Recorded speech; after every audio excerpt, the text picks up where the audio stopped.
కాశీఖండంలో కాశీనగరంలోనే విప్రగృహ వాటికలు ఎలా ఉన్నాయి, వాళ్ళ ఇల్లు ఎలా ఉన్నాయి, ఆ ఇంట్లో ఉన్నటువంటి ఇల్లాలు ఎలా ఉండేది, ఇంటికి వచ్చినటువంటి అతిథులని ఎలా గౌరవించారు అనేది ఎంతో చక్కగా కళ్ళకు కట్టినట్టు వివరించారు ఈ సీసపద్యంలో. ముంగిట గోమయంబున గోముఖముదీర్చి కడలు 4 మృగ్గు కర్రవెట్టి యతిథి నచ్చో నిల్పి ఆర్ఘ్యపాదములిచ్చి పుష్పగంధములన్ పూజ చేసి ప్రక్షాళితంబైన పసిడి చట్టవమున నన్నంబు మీద నెయ్యి గుమ్మరించి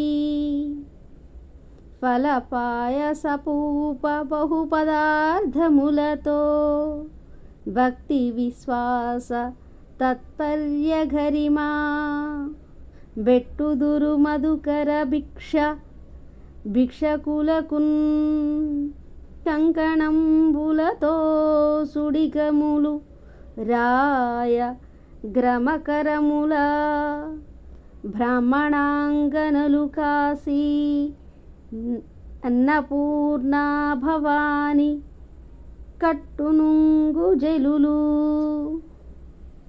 కాశీ అన్నపూర్ణాదేవికి ఎంతో ఇష్టమైనటువంటి ఆ యొక్క కాశీనగరంలోనే గృహిణులు అన్నపూర్ణ భవానీకి ప్రియమైనటువంటి చెలులుగా పేరు పొందినటువంటి వారు.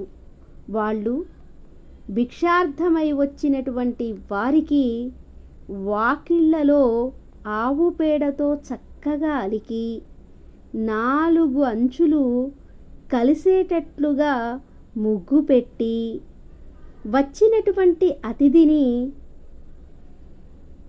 దాని మధ్యలో నిలబెట్టి కాళ్లకు చేతులకు నీళ్ళిచ్చి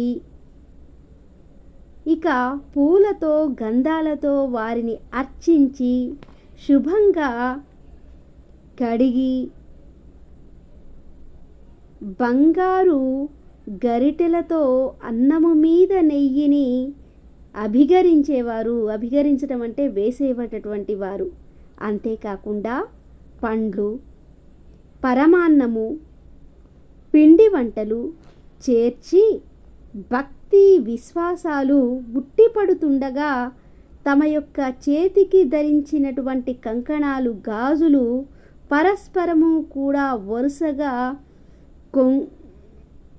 గల్లుగల్లుమనే విధంగా ఒక అందమైనటువంటి కాంతులతో ఆ యొక్క అందమైన కాంతులని వారి చేతికి ధరించినటువంటి కంకణాలు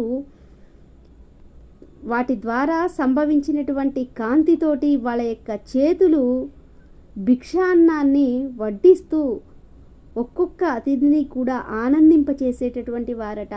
అంత గొప్పగా వడ్డించే విధానం కానీ, ఆహ్వానించేటటువంటి విధానం కానీ భారతీయ సంస్కృతికి, సాంప్రదాయానికి అద్దం పట్టేటటువంటి ఒక భారతీయ ఇల్లాలు వండి వడ్డించే విధానాన్ని, ఆనాడు భిక్షాటన పట్ల ప్రతి గృహస్థులకి ఉండేటటువంటి గౌరవాన్ని ఈ యొక్క పద్యంలో శ్రీనాథ మహాకవి ఎంతో చక్కగా వివరించారు.